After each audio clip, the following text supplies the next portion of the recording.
अक्सर जब हम किसी क्राइम की खबर पढ़ते हैं तो हमारा ध्यान सिर्फ तथ्यों पर और आंकड़ों पर जाता है। लेकिन आज हम उस खबर से थोड़ा आगे बढ़कर देखेंगे।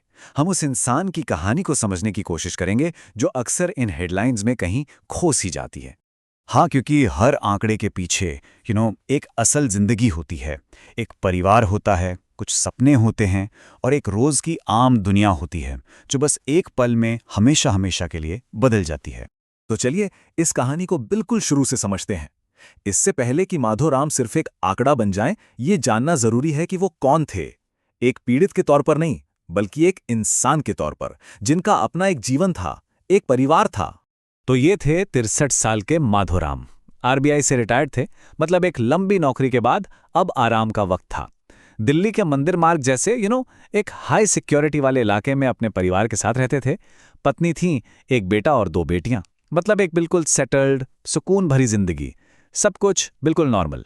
और फिर वो एक आम सा रविवार था, लेकिन वही आम शाम उस परिवार के लिए एक ऐसी रात बन गई जो कभी खत्म ही नहीं हुई। बस कुछ ही पलों में उस घर का सारा सुकून, सब कुछ बिखर गया। हुआ यूं कि उस दोपहर माधोराम घर पर अकेले थे। उनका परिवार कहीं बाहर गया हुआ था। तभी एक इलेक्ट्रीशियन कुछ काम से घर पहुंचा। जब वो अंदर गया तो उसने जो देखा वो किसी के भी होश उड़ाने के लिए काफी था। माधोराम खून से लथपथ जमीन पर पड़े थे। जाहिर है वो घबरा गया। उसने तुरंत पड़ोसियों को बुलाया और फिर शाम 5:30 बजे के करीब पुलिस को इत्तला दी गई।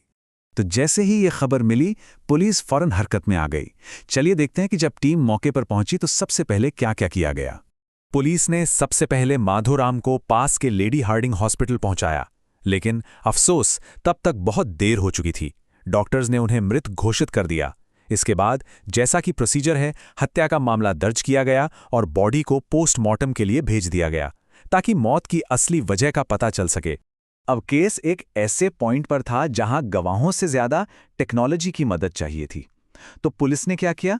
उन्होंने आसपास लगे सारे सीसीटीवी कैमरों की फुटेज को खंगालना शुरू कर दिया, एक एक करके। और इन सब के बीच सबसे बड़ा सवाल बस एक ही था।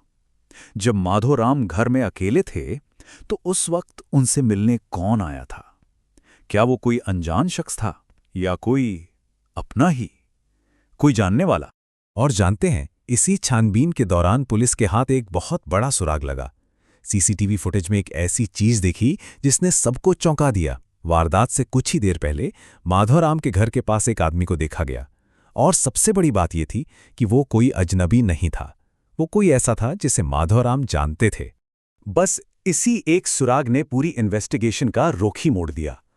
अब पुलिस की जो लीडिंग थ्योरी है वो इसी ओर इशारा कर रही है कि इस काम के पीछे किसी जानने वाले का ही हाथ है।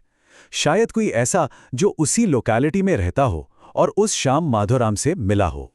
लेकिन देखिए, ये केस सिर्फ एक सुराग या एक थ्योरी तक ही खत्म नहीं होता।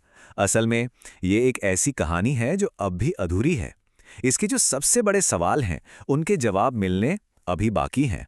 इन्वेस्टिगेशन अभी भी चल रही है। उस संदिग्ध की पहचान अभी तक नहीं हो पाई है। और उस शाम असल में क्या-क्या हुआ, ये पूरी कहानी अब भी एक पहेली है। पुलिस हर एंगल से हर सबूत को जोड़कर देख रही है, पर जवाब अभी भी हाथ नहीं आया है। तो आखिर में ये हमें एक बहुत जरूरी सवाल पर लाकर खड़ा कर देता है कि जब एक जिंदगी सिर्फ एक अखबार की सुर्खी बनकर रह जाती है तो असल में हम क्या खो देते हैं? हम उस इंसान की पूरी कहानी खो देते हैं। उसके पीछे रह गए परिवार का दर्द, उसकी यादें और वो एक आम सी साधारण सी जिंदगी जिसे इतनी बेरहमी से छीन लिया गया। ये केस हमें शायद यही याद दिलाने के लिए है